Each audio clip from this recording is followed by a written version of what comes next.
Hi hello నమస్తే welcome to RG TV. ఈరోజు మనతో పాటు ఉన్నారు గిరిదారి హోమ్స్ ఎండి క్రెడై తెలంగాణ ప్రెసిడెంట్ ఇంద్రసేనారెడ్డి గారు. సో హైదరాబాద్ మరియు తెలంగాణ రియల్ ఎస్టేట్ మార్కెట్ సంబంధించిన అనేక విషయాల్ని ఇప్పుడు మనం డిస్కస్ చేయబోతున్నాం. నమస్తే సార్. నమస్తే అండి. సార్ చెప్పండి, తెలంగాణ 2047 విజన్ డాక్యుమెంట్ని త్వరలో సీఎం రేవంత్ రెడ్డి గారు ఆవిష్కరించబోతున్నారు. సో మీరు ఈ విజన్ డాక్యుమెంట్ 2047లో ఏంటి స్పెషాలిటీస్ ఏమున్నాయని మీరు అనుకుంటున్నారు? 2047 vision document December 8th and 9th Bharat future city దాంట్లో పెద్ద కాంక్లో పెట్టేసి ఫార్చ్యూన్ 500 కంపెనీ ఓనర్స్ని పిలిపించేసి అట్లాగే ఇండియాలో ఉన్న టాప్ కార్పొరేట్స్ అందరిని పిలిచి ఈ ఒక ప్రోగ్రామ్ అంటే మేబీ ఇది ఒక హిస్టారికల్ మూమెంట్ అనుకోవచ్చు అండి.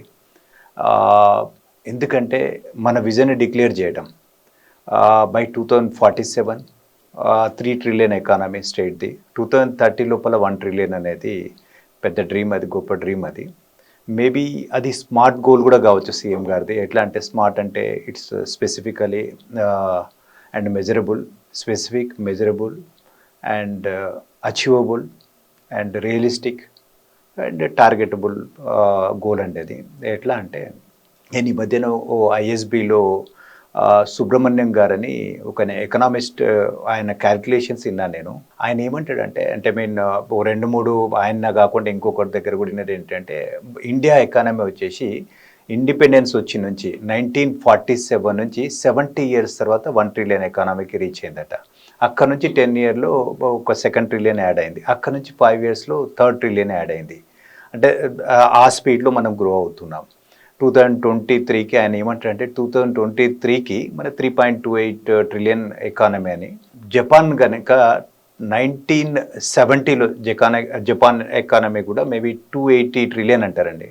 అక్కడ నుంచి కరెక్ట్ 25 yearsలో ఎవ్రీ 4 yearsకు డబుల్ అవ్వుకుంటూ 4 times growth సాధించిందనమాట.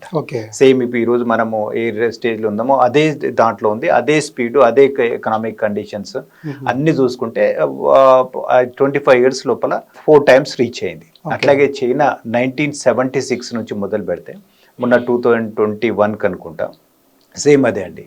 Every 6 yearsకు double అవ్వుకుంటూ economy అది కూడా 25 yearsలో 4 times గ్రో అయింది. 2047కి మేబీ 23-24 years అనుకోండి. ఇప్పటి నుంచి ఎవ్రీ 6 years కానీ డబుల్ అవ్వకుండా మన ఎకానమీ కూడా అయితే డెఫినెట్లీ 55 ట్రిలియన్కు రీచ్ అవుతుందని ఆయన సుబ్రహ్మణ్యం గారు చెప్తారనమాట.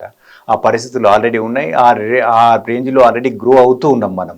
అండ్ తెలంగాణ కనుక చూసినట్టయితే పర్ క్యాపిటా మేబీ కంట్రీలో హైయెస్ట్ అనుకుంటా 3,28 సమ్ పర్ క్యాపిటల్ ఇన్కమ్ కానీ చూసుకుంటే. అండ్ ఏ రకంగా చూసినా అంటే గ్లోబల్ క్యాపబిలిటీ సెంటర్స్కి అడ్డాగా మారింది మనది. అండ్ ఎవరిని అడగండి వరల్డ్లో ఉన్న టాప్ కంపెనీస్ అన్నీ ఇప్పుడు రీసెంట్ మొన్న చూసినాం బెంగళూరుని దాటిపోయిందట.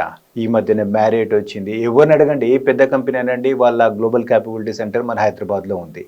లాస్ట్ 2 yearsలో ఆల్మోస్ట్ 20 million ఎస్ఎఫ్టీ వీళ్ళు అంటే మేము లీజింగ్ ఆర్ ఓనింగ్ అవ్వడం చేసుకోవడం జరిగింది గ్లోబల్ క్యాపబిలిటీ సెంటర్స్.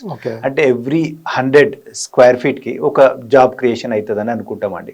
అంటే మనకు తెలియకుండానే 2 lakh jobs ఈ మధ్యనే వచ్చినట్టు.